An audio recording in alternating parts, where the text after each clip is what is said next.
কথা বলবে না, ঠিক আছে? ভিডিও চলছে, কথা বলবে না, তাহলে সব চলে যাবে। কি আছে? 625 two the power -3/4 two the পাওয়ার 1/3। আমরা একটা সূত্র কি করেছিলাম, a to the power m whole to the power n সমান কি হয়?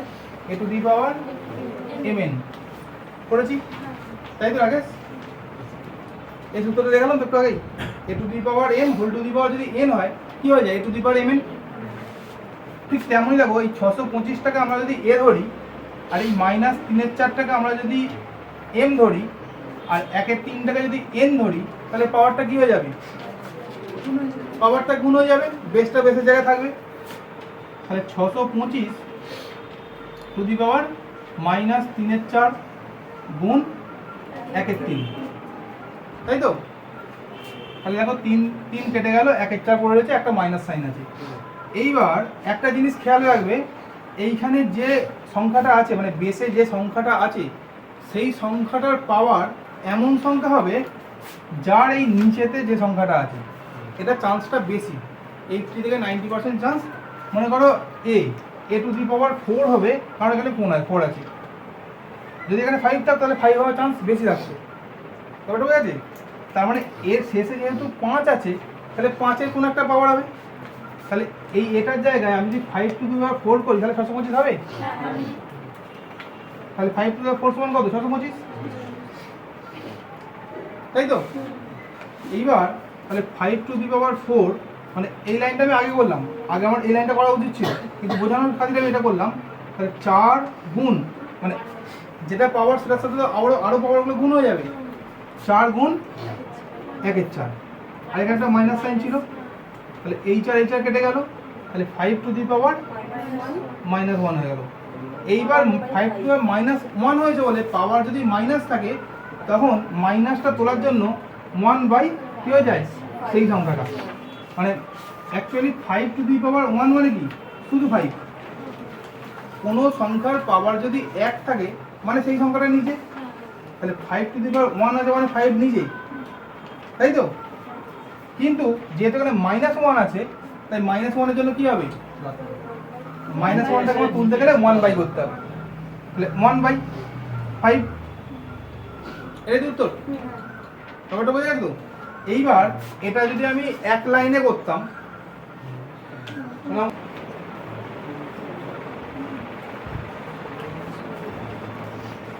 দেখো, তাহলে আমি এবার যদি এক লাইনে অঙ্কটা করতাম, এই এত যেটা আমি শিখলাম সেটা ছাড়া আমি কি করতাম? ভালো করে দেখো, 625 মানে কার পাওয়ার? 5-এর পাওয়ার। পাওয়ার কত হতে হবে? 4 হতে হবে। ভালো করে বোঝার চেষ্টা করো। তাহলে 5-এর পাওয়ার 4 গুণ, এই যে -3 আছে, মাইনাসটা এখন বাদ দাও, তাহলে 3-এর 4 গুণ 1-এর 3, এই 3 এই 3 এই 4 কেটে গেল, তাহলে 5-এর পাওয়ার কত আছে? 1। 5-এর পাওয়ার 1, মানে শুধু 5 তো, কিন্তু এখানে একটা মাইনাস সাইন ছিল বলে 5-এর পাওয়ারটা -1 হয়ে গেছে, আর -1 থাকার জন্য 1/5 হয়ে যাচ্ছে। তাহলে এই লাইনটাও তুমি ভালো করে লক্ষ্য করে তাকে করতে হবে না, যখন তুমি বেশি প্র্যাকটিস হয়ে যাবে। 625 মানে 5-এর পাওয়ার 4, তাহলে সেই 4 এই 4 কেটে গেল, 3 কেটে গেল, -1 পড়ে রইল। অ্যাকচুয়ালি ব্যাপারটা কি হলো? 5-এর পাওয়ার -1, আর -1 মানে কি? 1/5, বুঝে গেছে? তাহলে আমি যখন এই অঙ্কটা এবার ফার্স্ট টাইম করবো, তখন কি লিখবো? 5 টু দি পাওয়ার -1 সমান 1/5। এটা হচ্ছে আমার অ্যান্সার। বুঝে গেছে? কারো কোনো ডাউট আছে? কি হবে? জানতে হবে? সমস্যা নেই তো? বুঝে দিই, মানে ব্যাপারটা বোঝে?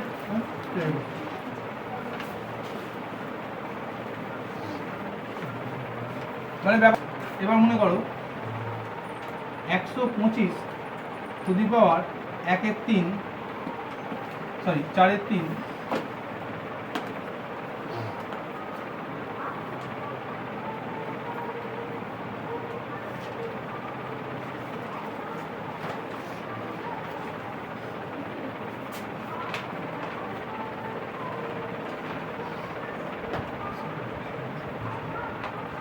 -1/5 125 তার পাওয়ার হচ্ছে 4/3, তারপর হচ্ছে -3/4। কত উত্তর? এবার দেখো তুমি ভালো করে বুঝতে পারছো, এখানে 3 আছে মানে এর পাওয়ার কিউব হবে। সেই 3 এই 3 কেটে গেল, এই 4 কেটে গেল, 3 পড়ে গেল, কিন্তু -3 আছে। তার মানে 1 এর 5 এর পাওয়ার কিউব, মানে 1 এর কতক্ষণ লাগবে অঙ্কটা করতে? 2-3 সেকেন্ড ম্যাক্সিমাম। প্র্যাকটিস না করলে তোমাকে বড় করে করতে হবে, বুঝে গেলে? বুঝলি? যেমন একটা অঙ্ক আমার মনে পড়ছে না, এখানে আছে কি দেখছি। একটা অঙ্ক গ্রুপে দেখলাম কেউ চেয়েছিল, 9 এর পাওয়ার 4 না 18 এর পাওয়ার 2 মনে হয়, হ্যাঁ 9 এর পাওয়ার 4 ইন্টু 18 এর পাওয়ার স্কোয়ার, আর নিচে কিছু একটা এরকম সংখ্যা ছিল 16। নিচে কত ছিল? 9 এর পাওয়ার কত ছিল? 9 স্কোয়ার। 18 এর পাওয়ার কত ছিল? 18 এর পাওয়ার 4। 3 এর পাওয়ার 16। এইটা অঙ্ক ছিল তো, আমি দেখলাম রাজদীপ করেছে একদম বড় পুরো করে দিয়েছি। তাহলে এভাবে অঙ্ক শেষ হয়ে যাবে। ভালো করে দেখো, 9 মানে কি? 3 এর স্কোয়ার তো, তাহলে 3/4 তো। 9 মানে 3 এর স্কোয়ার, আর সেই স্কোয়ার স্কোয়ার গুণ হয়ে গেল 2 2 4, তাহলে 3 এর পাওয়ার 4 গুণ 18 মানে কি? 9 ইন্টু 2, তাই তো? তার মানে 9 মানে কি আবার 3 এর স্কোয়ার। 3 এর স্কোয়ার মানে তো 9, তাহলে এর পাওয়ার তো 4 আছে, তাহলে এই 2টা কি হয়ে যাবে? 8 হয়ে যাবে না? মানে 18 সমান আমি কি লিখতে পারি?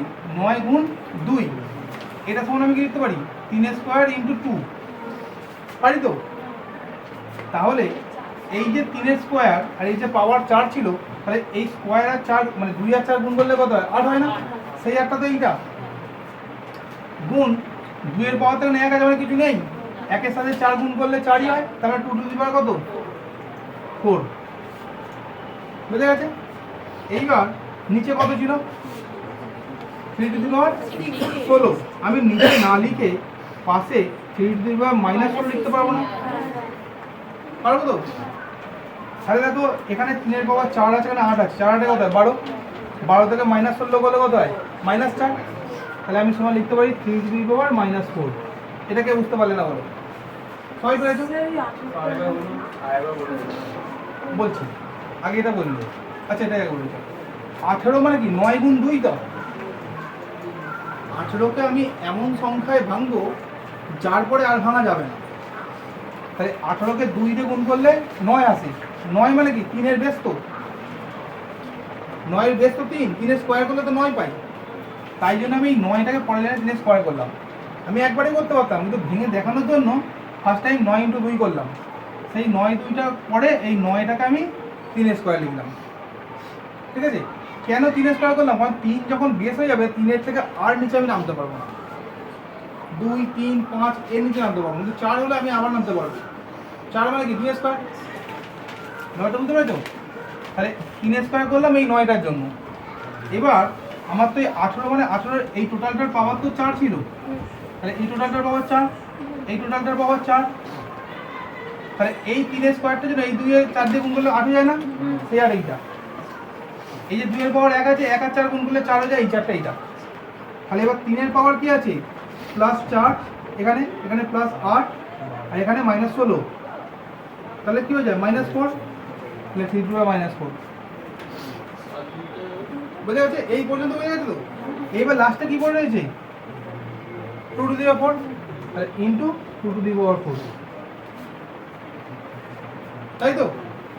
এইবার এইটা মানে কি? 2 টু দি পাওয়ার 4 মানে কত? 16 বাই 81। বুঝতে পেরেছো? -4 মানে কি? 1/3 টু দি পাওয়ার 4 তো, মানে 3 টু দি পাওয়ার -4। এটা মানে কি? 1/3 টু দি পাওয়ার 4, মানে কি? 1/81। আর 2 টু দি পাওয়ার 4 মানে কি? 16। তাহলে 16 ইন্টু 1/81 গুণ করলে কত হয়? 16/81 না? তাহলে যদি কোনো প্রশ্ন থাকে জিজ্ঞাসা করো। এখানে কি করে কাটা করবে? এর বেস 3, এর বেস 2। পাওয়ারটা যখন এক হচ্ছে বেসটা তো আলাদা হচ্ছে, বেস আলাদা হলে তুমি কী করে করবে? তুমি এটাকে একদম সংখ্যায় নিয়ে আসো। 3 পাওয়ার -4 মানে 81, মানে 1/81, আর 2 পাওয়ার 4 মানে 16। এই 16 আর 81 মধ্যে কাটাকুটি যাবে? একটা জোড় সংখ্যা একটা বিজোড় সংখ্যা, কাটাকুটি সম্ভব নয়। 16কে কত দিয়ে যাবে? 1 2 4 8 16। 81কে কত দিয়ে যাবে? 1 3 9 27 81। তাহলে কোনো কমন ফ্যাক্টর আছে? আমি তো এটাও বলতে পারি। এটা আমরা বোঝা গেছে তো? আমি মনে করি আমরা একটু মুছে এখানটা লেখা আছে। 16 মানে কি? 1 মানে 16-র যেগুলো ফ্যাক্টর আছে যেগুলো দিয়ে ভাগ করা যায়, 1 2 4 8 16 নিচে, তাই তো? আর 81-র যে ফ্যাক্টর আছে সেগুলো কি কি? 1 3 9 27 81। এবার এদের মধ্যে কোনো কমন ফ্যাক্টর আছে 1 ছাড়া? 1 ছাড়া কোনো কমন ফ্যাক্টর নেই তো? তাহলে আমি কাটাকুটি করবো কি করে? ক্লিয়ার? 3 পাওয়ার 8 কি করে হলো? এই জায়গায় দেখিয়েছি। 3 পাওয়ার যখন এখানে স্কোয়ার ছিল, এখানে যখন 4 ছিল, এটা গুণ হয়ে গেছে, ঠিক আছে? বোঝা গেছে? বুঝে দিই। ওই রকম বড় বড় করলে হবে না। এবার ওই অঙ্ক 9 স্কোয়ার গুণ 18⁴ বাই 3⁻16। ভালো করে লক্ষ্য করো, এইটা মানে 3 পাওয়ার কত? 3 পাওয়ার 2, আর এখানে 2 আছে, মোট কত হয়ে গেল? 4। এটা লিখলাম যখন পরীক্ষা হাতে করছি। 18 মানে 9 × 2, 9 মানে 3 স্কোয়ার, 3 স্কোয়ার এখানে 4 আছে, 3 স্কোয়ার তার আবার পাওয়ার 4, 4 2 8, তাহলে প্লাস 8, তাই তো? আর একটা 2 আছে, 2 এর পাওয়ার 4 হবে, তাহলে 2⁴, ঠিক আছে? আর এর পাওয়ার নিচে 16 ছিল, তাহলে উপরে গেলে কি হয়ে যাবে? -16। এখানে গুণ আছে, তাই তো? তাহলে এবার দেখো 3⁻⁻4 গুণ 2⁴ মানে কত? এই 2⁴ এর জন্য 16, আর এই 3⁻⁻4 এর জন্য 81। তো ওইটার সঙ্গে -16 কোনটার সাথে? 4 + 8। এই যে 16টা উপরে ওঠার জন্য -16 হয়েছে, আর যেগুলো উপরে আছে তাদের জন্য সাইন চেঞ্জ হবে। বুঝতে পেরেছো? তাহলে উত্তর 16/81। এবার এইটা উত্তর না থেকে এটাও থাকতে পারে, 2⁴/2⁴ গুণ 3⁻⁻4, এটাও থাকতে পারে। উত্তর যা খুশি থাকতে পারে, মানে মেন জায়গাটা এইখান পর্যন্ত আমাকে আসতে হবে।